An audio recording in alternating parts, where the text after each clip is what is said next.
Hola a todos, a continuación hablaré del proyecto implementado en la asignatura Data Warehouse de la especialización Analítica de Datos. Iniciaremos con la introducción al caso del resumen ejecutivo. La empresa KeyOrder, fundada en 2015, ha crecido de procesar 100 órdenes al día a más de 1000 en la actualidad. Este crecimiento ha evidenciado la urgente necesidad de mejorar la capacidad de análisis de los datos para la toma de decisiones. Con base en este resumen ejecutivo, planteé los siguientes objetivos. El primero, realizar arquitectura del Data Warehouse teniendo en cuenta la relación de tablas dimensionales con el fin de optimizar y organizar la información, ofreciendo una alternativa más eficaz a KeyOrder. El segundo, el diseño de queries que permitan visualizar patrones de compra y comportamiento de los clientes según fechas contempladas en la base de datos. El tercero, aplicar el dashboard con el fin de visualizar e interpretar el comportamiento de los clientes con respecto a las compras de los productos del mercado. En la fase 1 del proyecto, lo primero que se hizo fue el diseño relacional, que fue como un mapa que nos permitió tener en cuenta cómo iba a ir la estructura del Data Warehouse, cuáles eran las tablas que íbamos a involucrar, cuáles eran las variables que íbamos a relacionar entre sí. Como nos damos cuenta, se crearon 5 tablas, así que esto hace parte de la estructura del Data Warehouse. También se hizo una tentativa de timeline del proyecto en 4 fases.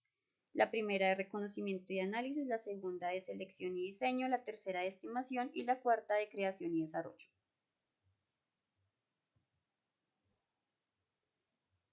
Después de esto, también en esta primera fase, no lo había mencionado, se cargaron estas tablas al sistema que se iba a manejar. En mi caso, pues manejé el servidor del Laragon, donde iba a ser la estructura del Data Warehouse. También se tenía que verificar que en Laragon ya estuviera cargada la base de datos original de la cual íbamos a hacer toda la extracción. En una segunda fase, se hizo la creación de la CTL, entonces después de verificar que teníamos la base de datos original en buenas condiciones y que estuviese funcionando, se hizo la creación de la ETL a partir de las tablas que mencionamos en el diseño relacional. Podemos ver el ejemplo de la tabla Category DIN, en donde tuvimos en cuenta tres variables, la primera el ID, el Category Name y la descripción. Aquí utilizamos los nodos de la conexión de datos, que siempre se utiliza, también de la selección de la tabla que queríamos que apareciera en la tabla del Data Warehouse y los nodos que insertan básicamente los datos en esta tabla. Después tenemos también la tabla del Customer DIN, donde lo único diferente que aparece con respecto al anterior fue la utilización del nodo de filtración de columnas, puesto que la tabla de Customer original tenía más columnas y nosotros solamente estábamos interesados en incluir las 3 que aparecen en pantalla. Entonces este nodo lo que nos permitió fue hacer ese filtro y escoger las que solamente íbamos a usar. También tenemos la tabla de Product DIN, donde también, como en el ejemplo anterior, seleccionamos unas columnas en específico de acuerdo a lo que queríamos utilizar. En este caso solamente queríamos utilizar la variable de precio, la variable de nombre y el ID. Tenemos la de DateDIN, entonces esta tabla tenía algo muy particular y fue que gracias a la creación de esta ETL aprendimos cómo a partir de una fecha podríamos extraer por aparte las variables de mes, de año, también la de quarter. Entonces fue muy interesante hacer este proceso porque en mi caso no sabía cómo hacer esa extracción de esos datos en específico y también cómo a partir de una sola variable crear otras 3. Después viene la de SalesFA, que como nos dimos cuenta era la tabla que tenía más variables. Esta básicamente pues a partir de un query fue que logramos obtener las categorías que necesitábamos. Entonces, por ejemplo, logramos obtener las categorías de quantity, de DI, de customer. Cabe aclarar que esto también se hizo gracias a la función de join, entonces nos permitió combinar tablas y traer solamente lo que necesitábamos y también crear nuevas categorías como la de unit price, como la de total price. Este es un ejemplo de ya las tablas cargadas en el servidor de Laragon en la base de datos de Data Warehouse. Entonces aquí, por ejemplo, ya está cargada la tabla de Product Name. Y así también estaban cargadas las tablas siguientes.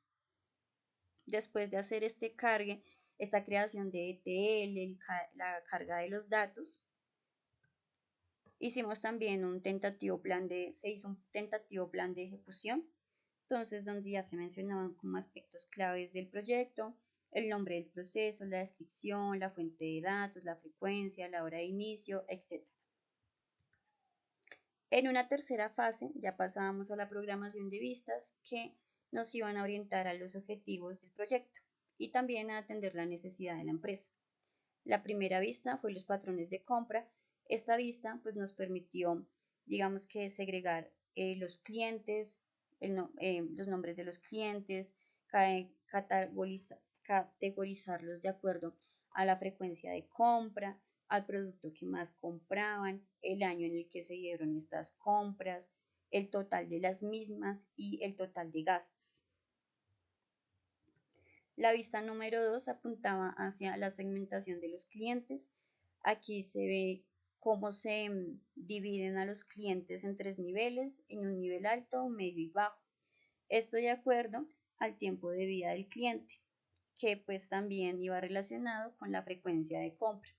Como podemos ver, el cliente, por ejemplo, con el ID número 20 es uno de los clientes con mayor frecuencia y por ende con mayor tiempo de vida con la empresa. Finalmente pasamos al cumplimiento del tercer objetivo, donde se hace el diseño del dashboard. En primera instancia tenemos esta vista del dashboard, el cual apunta a la tendencia de compra por cliente y por producto. Acá manejamos inicialmente un diagrama circular, el cual categoriza cada uno de los productos, muestra cada uno de los productos y también muestra el porcentaje que representa este producto a nivel total. Por otro lado, tenemos en la parte derecha un diagrama de líneas que nos relaciona el producto, el mes y la frecuencia. Vemos que hay comportamientos crecientes, decrecientes y constantes. Pero para no dejarlo solo ahí y visualizar que el dashboard también es interactivo, podemos ver un ejemplo de la selección de un solo producto y cómo de inmediato cambia el diagrama de líneas. Entonces vemos este ejemplo donde el diagrama de líneas ya apunta netamente el comportamiento de este producto en cuanto al mes y en cuanto a la frecuencia. Vemos acá que este producto se comportó inicialmente de manera constante, después tuvo un comportamiento creciente y finalmente uno decreciente.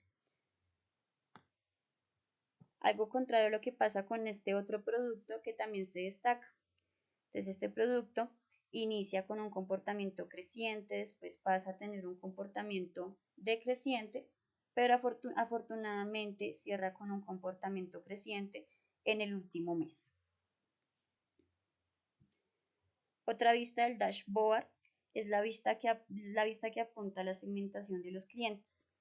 Tenemos un diagrama nuevamente circular, pero ya más relacionado al diagrama de torta, donde se discriminan los 3 niveles del cliente. Recordemos que era alto, medio y bajo de acuerdo al tiempo de vida del cliente. Acá también se puede ver el porcentaje del tiempo de la segmentación del cliente. Vemos que desafortunadamente la mayoría de clientes están en el nivel bajo. En la parte derecha tenemos un diagrama de barras que me relaciona el tiempo de vida del cliente con la frecuencia. Acá también podemos ver cómo si yo selecciono una segmentación, pues me aparece para cada una tanto el promedio como la desviación. En cuanto a los resultados que nos dan estos promedios, estas desviaciones, se puede tentar a decir que si uno hiciese, por ejemplo, el cálculo de un coeficiente de variación, la desviación, ese coeficiente tendría un resultado alto, lo cual apuntaría a que la desviación es un poco alta, lo cual indicaría que los datos están muy dispersos. Como auxiliar se utilizó este diagrama de barras hecho en Canime, que te manejaba nuevamente la relación entre el tiempo de vida del cliente y la frecuencia. Entonces acá ya se ve de una manera como más clara, más detallada.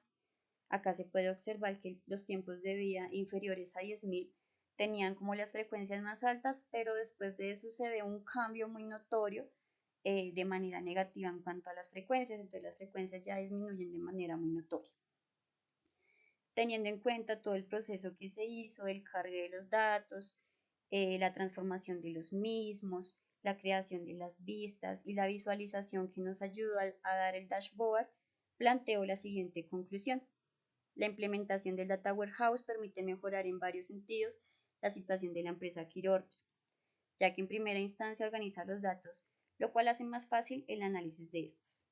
También en términos de ventas, que es el foco principal del problema, la herramienta del Data Warehouse da la oportunidad de anticipar la demanda de los productos y por ende la planificación de estrategias de marketing. En cuanto a la segmentación de los clientes, esta permite distinguir a aquellos clientes que se destacan y crear ofertas especiales que aseguren la retención de estos.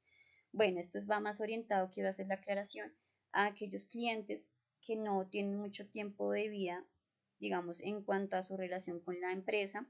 Entonces, este diseño nos permitiría a la empresa crear estrategias como ofertas que permitan retener más tiempo a estos clientes. En términos de organización y eficiencia, este mecanismo garantiza la calidad de los datos. Entonces sabemos que garantiza una limpieza, un orden. Y en cuanto al inventario, reduce las pérdidas, bien sea por el sobreabastecimiento o el desabastecimiento, ya que permite analizar la demanda real.